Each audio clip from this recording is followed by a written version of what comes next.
एक मिनट अपना श्री सन्ना प्रमुख અને ઉપપ્રમુખ સાહેબ જીનલભાઈને ખૂબ અંતરના આશીર્વાદ આપી રહ્યા છે આ બધા આશીર્વાદથી આ સંઘ જાજરમાન છે બોલો જીનલ સાહેબ ચલો ચલો ચલો જીનલભાઈ ચલો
તમે ને હું આ સંસારના રંગરાગમાં મોહિત બનીને આ સંસાર પ્રત્યેની આસક્તિને તોડવા માટેનું સામર્થ્ય કેળવી શકતા નથી ત્યારે માત્ર 16 ને 17 વર્ષની ઉંમરમાં આ રાગભર્યા સંસારને વિરાગની નજરે જોવું એ પોતાના જીવનમાં બનતી એક ચમત્કારિક ઘટના છે અને આ ઘટનાના સાક્ષી આજે તમે ને હું બનવાના છીએ કેટલા પ્રસંગો જોયા આજ સુધી મહાવીરનગરનું આંગણું એટલે દીક્ષાના પ્રસંગો સતત ચાલ્યા કરે મારે એમ કહેવું છે ક્યારેક તો અંતઃકરણને પૂછીએ કે હંમેશા શું નીચે જ બેસીને જોવાનું છે આ સ્ટેજ ઉપર ચડવાના અરમાનો આપણા ક્યારે પૂરા થશે ક્યારે હૃદયની અંદર એવા ભાવ જાગશે દીકરી જીનલ તો ચાલો આ દીકરીને પોખવાની આપણે શરૂઆત કરીએ આ વયની અંદર આ રાગભર્યા સંસારને જોવાનું સત્વ પ્રગટવું એ પણ કેટલું મોટું આશ્ચર્ય કહેવાય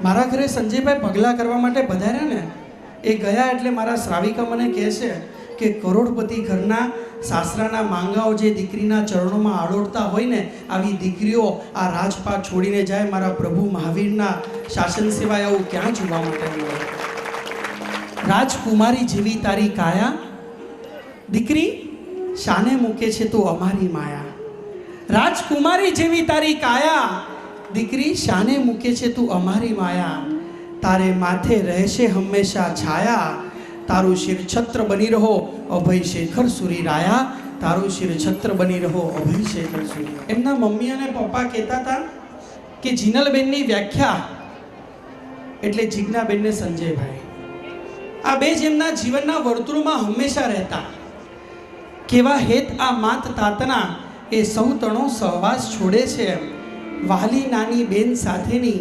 જુગલબંધીને એ તોડે છે સ્વજનો સૌ મિત્રો ઘણા એ સૌ કનેથી એ મુખ મોડે છે ને મારા પરમાત્માના પરિવાર સાથે સ્નેહનો એક સેતુ જોડે છે.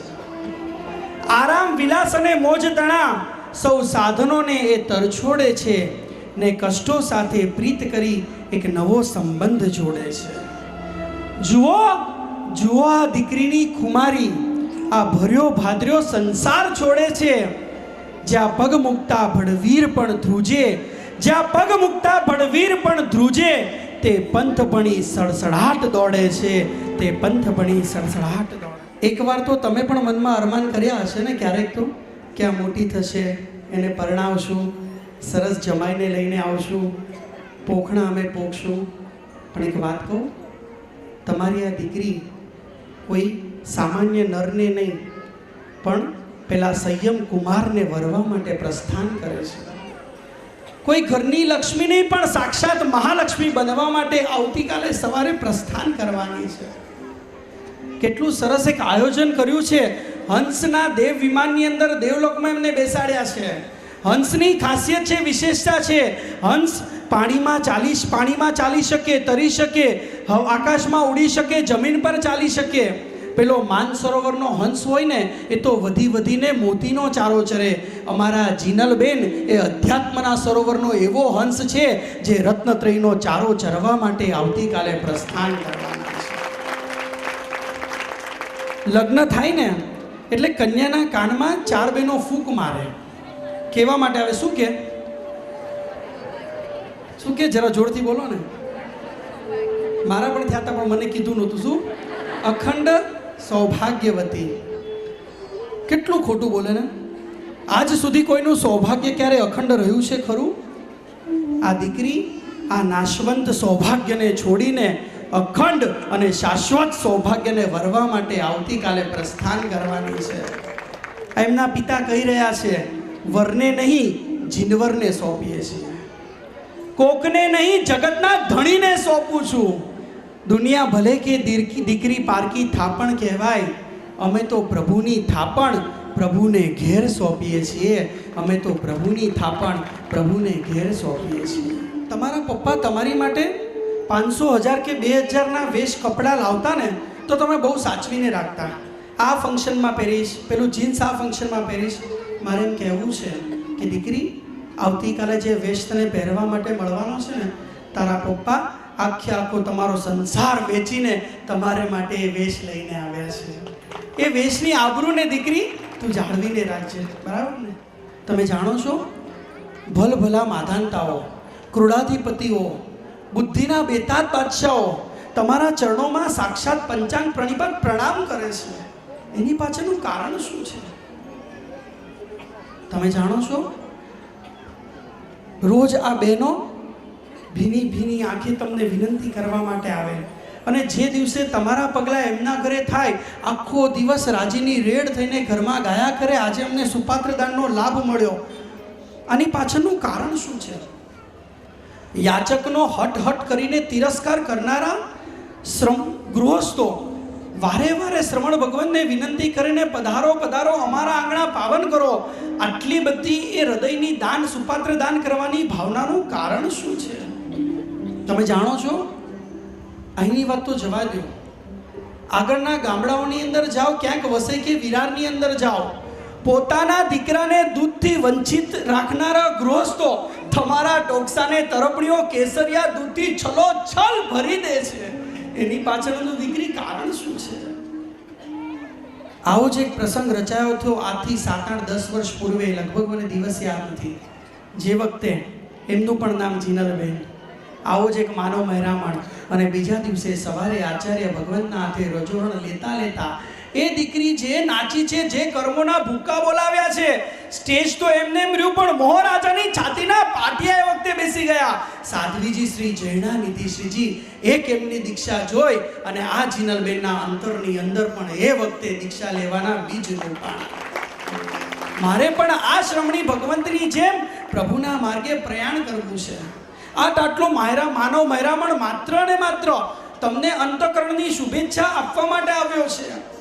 પળે પળની નીતરતી પ્રસન્નતા એ દીકરી હવે તારો આગવો પરિચય બનીને રહે. કોઈ પણ સાંસારિક કે વ્યવહારિક કોઈ પણ વાતો તમારા મનની પ્રસન્નતાને તો નહીં, તમારા જીભ પર પણ ક્યારેય પણ કોઈ ઉદ્વેગ ના આવે ને, એવી આ સંઘ આજે તમને આશીર્વાદ હસી જાઉં છું તારા પ્રેમમાં પ્રભુજી ઉભી જાઉં છું.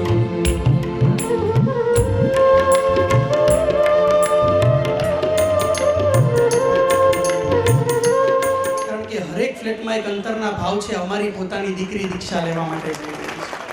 એટલો અંતરનો ઉત્સાહ ને ઉમળકો છેલ્લા 4 દિવસ 5 દિવસની અંદર આ સમગ્ર પારસનગર સોસાયટી દેખાવ છે. તાળીઓના ગડગડાટથી હમણાં આપણે જોરદાર અભિવાદન કરીએ. શા માટે દીકરીને વાલના દરિયાની ઉપમા આપવામાં આવી છે? દરિયો ક્યારેક કદાચ માજા મૂકે, દીકરી ક્યારેય મર્યાદા ન મૂકે. દરિયો ખારો હોય, દીકરીનો સ્નેહ તો ઘણો જ મીઠો હોય. પિતાને છે ને કોઈ પણ પુરુષને સ્ત્રીના 4 રૂપ સાથે પનારા પડ્યા છે.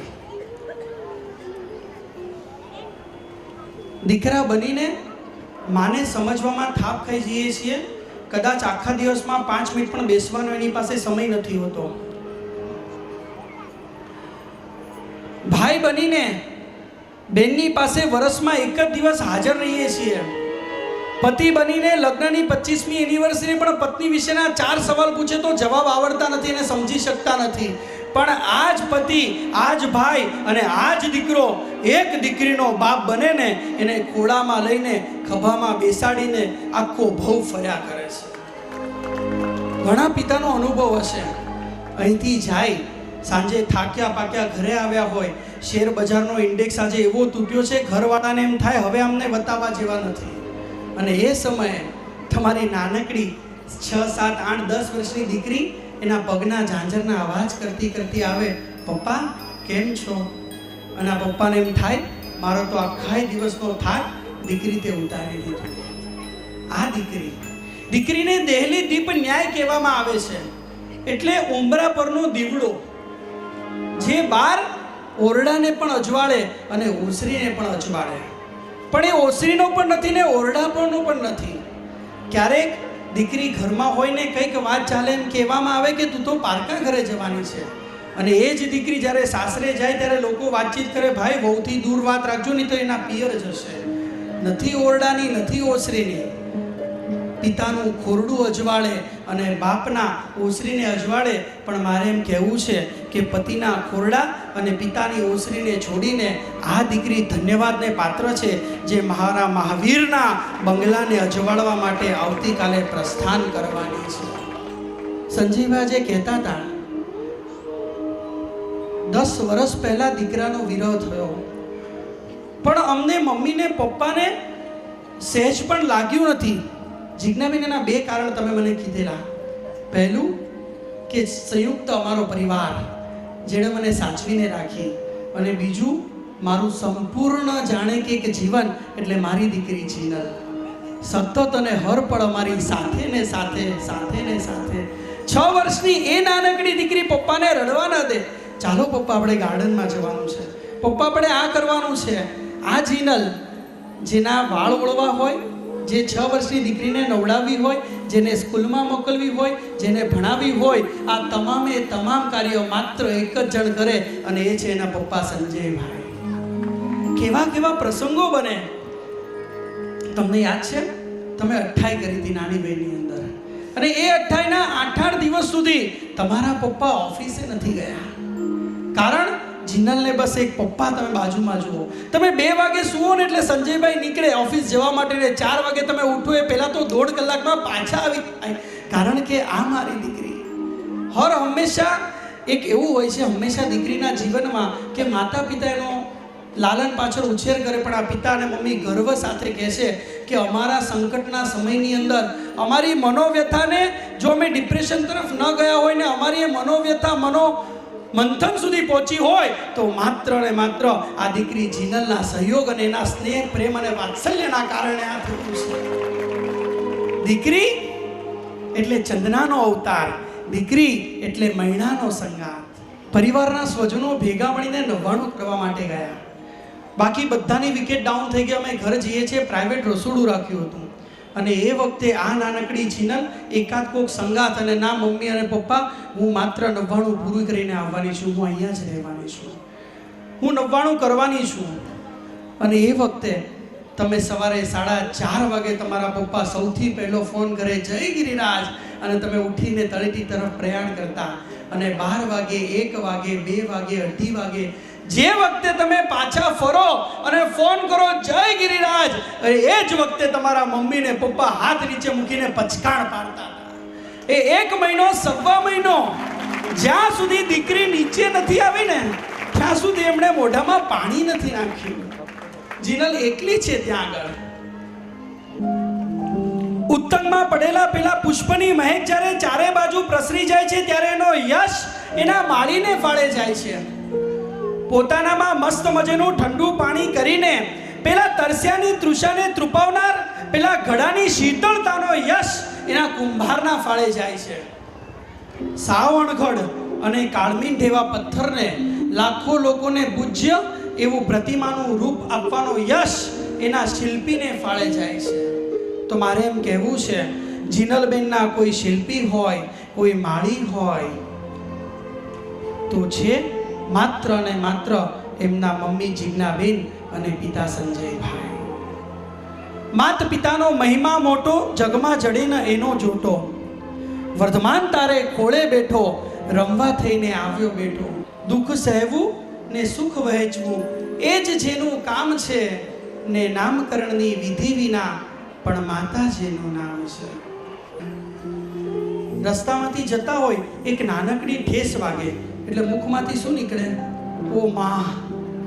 અને હાઈવે પરથી પસાર થતા હોય અને બાજુમાંથી સડસડાટ 120 કિલોમીટરની ઝડપે કોઈ ટ્રક નીકળી જાય, બાલ બચી જાવ એટલે શું નીકળે? બાપ રે. એ જ કે છે, નાની નાની ઈજામાં માતા યાદ આવે અને મોટી મોટી તકલીફોમાં મારા બાપા યાદ આવે.